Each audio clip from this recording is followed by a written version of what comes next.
नमस्कार दोस्तों, Indian army में काम करना अगर आपका सपना है तो सपने को साकार करने के लिए इंडियन आर्मी से एक वैकेंसी निकल के आया है। बात करूंगा इसका नोटिफिकेशन से लेकर फॉर्म फिलअप कैसे करना है, क्या क्या डॉक्यूमेंट्स देना है, कितना कॉपी फोटो देना है, इनवलप कैसे फिलअप करना है, सारे डिटेल्स मैं आपको इस वीडियो में बताने वाला हूं। तो दोस्तों, अगर आप फॉर्म फिलअप गुरुजी पर पहली बार आए हो तो चैनल को सब्सक्राइब करके बेल आइकन दबा के ऑल कर दीजिए, ऐसे हर तरह की जॉब की नोटिफिकेशन के अपडेट आपको मिल सके। तो दोस्तों चलते हैं नोटिफिकेशन की ओर। तो पहले पार्ट में मैं आपको इसका नोटिफिकेशन के बारे में बताऊंगा, उसके बाद कैसे फिलअप करना है, सारे डिटेल्स मैं आपको इस वीडियो में बताऊंगा। तो दोस्तों, ये जो नोटिफिकेशन आप देख रहे हैं government of India ministry of defence की अंदर से एक ऑफिशियल नोटिफिकेशन है, तो इसके बारे में मैं आपको प्रोवाइड करने वाला हूं। तो इसके इंपॉर्टेंट डेट्स की बात करें तो इसका अप्लाइंग डेट है 17 दिसंबर से स्टार्ट हो गया और इसका लास्ट डेट है 13 जनवरी 2023। इसको आपको 28 डेज के अंदर आपको भेजना होगा और ये नोटिफिकेशन आपको एम्प्लॉयमेंट न्यूज की 17 दिसंबर से 23 दिसंबर की एम्प्लॉयमेंट न्यूज पे आपको मिल जाएगा। इसका एप्लीकेशन फीस की बात करें तो इसमें आपको कोई फीस नहीं लगेगा। जनरल, एससी, एसटी, ओबीसी सबके लिए बिल्कुल फ्री रखा गया है। एज लिमिट की बात करें तो एज लिमिट यहाँ पर आपका 18 से 25 तक अगर एज है तो आप फॉर्म फिलअप कर सकते। एज रिलैक्सेशन गवर्नमेंट सर्वेंट को यहाँ पर 35 अगर एज है तो आप फॉर्म फिलअप कर सकते। एक सर्विसमैन के लिए 28 और अगर आप इंडियन नेवी, आर्मी, एयरफोर्स में है तो ही आपको यह छूट मिलेगा।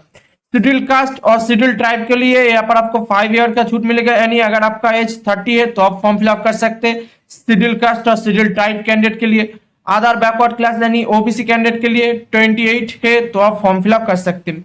पे स्केल की बात करें तो यहाँ पर आपका पे स्केल लेवल 1 तक आपको पे स्केल रखा गया है। 18,000 से शुरू होकर 56,900 तक यहाँ पर आपका पे स्केल रखा गया है।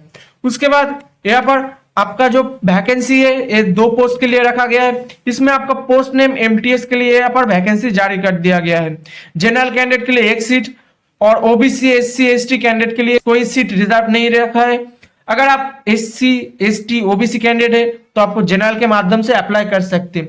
उसके बाद यहाँ पर अगर आप ईएसएम कैंडिडेट है तो यहाँ पर आपको 1 सीट रिजर्व है, यानी टोटल आपको 2 सीट के लिए वैकेंसी जारी कर दिया गया है।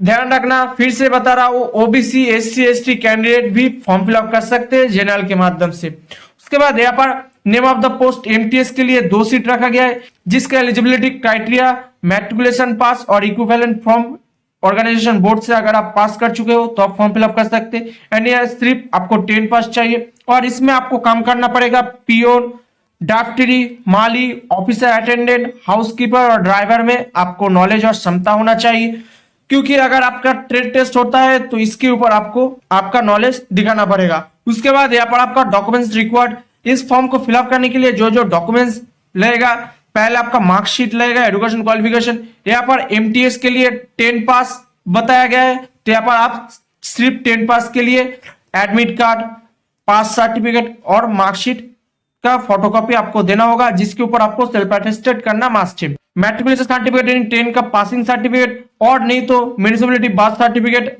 जो जन्म का बर्थ सर्टिफिकेट है वो आपको देना पड़ेगा डेट ऑफ बर्थ प्रूफ के अकॉर्डिंग। अगर आप एक सर्विसमैन है तो आपको डिस्चार्ज सर्टिफिकेट और पेंशन पे ऑर्डर की फोटोकॉपी देना होगा, जिसके ऊपर आपको सेल्फ अटेस्टेड रहना जरूरी है। उसके बाद एनओसी, अगर आप किसी जगह काम करते हो, गवर्नमेंट सर्वेंट है, तो आपको एनओसी सर्टिफिकेट देना पड़ेगा, जिसके अकॉर्डिंग आपको उस काम में करने के लिए कोई प्रॉब्लम ना हो। आपका आधार कार्ड और पैन कार्ड देना पड़ेगा। उसके बाद आपको 2 सेल्फ एड्रेस एनवलप देना पड़ेगा। एनवलप कैसे फिलअप करना है, कैसे देना है, सारे डिटेल्स मैं आपको फॉर्म फिलअप जब मैं आपको प्रोवाइड करूंगा उसके अकॉर्डिंग मैं आपको विस्तार से बताने वाला हूँ। उसके यहाँ पर आपको 5 रुपीज का पोस्टल स्टैम्प लगाना पड़ेगा 2 सेल्फ एड्रेस एनवलप के ऊपर। उसके बाद यहाँ पर आपको 2 self attested passport size photograph देना पड़ेगा, एक आपको एप्लीकेशन के ऊपर चिपकाना होगा और एक आपको एप्लीकेशन के साथ भेजना होगा, दोनों के ऊपर आपको सेल्फ अटेस्टेड करना जरूरी है। उसके बाद यहाँ पर ऑल डॉक्यूमेंट्स पे आपको सेल्फ अटेस्टेड होना चाहिए और आपको इसके साथ डोमिसाइल सर्टिफिकेट देना जरूरी है। उसके बाद यहाँ पर आपको एप्लीकेशन इस एड्रेस पे भेजना पड़ेगा, टू देकर the command intelligence record ONOR Pune pin 411040, इस एड्रेस पे आपको भेजना पड़ेगा। और application for the post of MTS के लिए यहाँ पर आप फॉर्म फिलअप करें तो इसको आपको एनवेलप के ऊपर लिखना होगा और एप्लीकेशन फॉर्म आपको पोस्टल ऑर्डर में आपको भेजना पड़ेगा और आपका जो जॉब लोकेशन होगा वो इंटेलिजेंस रिकॉर्ड पुणे में आपका जॉब लोकेशन होगा और जब आपका टेस्ट लिया जाएगा तब तो आपको पुणे में ही आपका सारे क्राइटेरिया के लिए बुलाया जाएगा। तो किस किस कारण आपका फॉर्म रिजेक्ट किया जा सकता है उसको आपको ध्यान से याद रखना होगा। इनकम्प्लीट, इनएलिजिबल और काटिंग ओवरराइटिंग एप्लीकेशन अगर आप करते हो तो आपका फॉर्म रिजेक्ट किया जाएगा।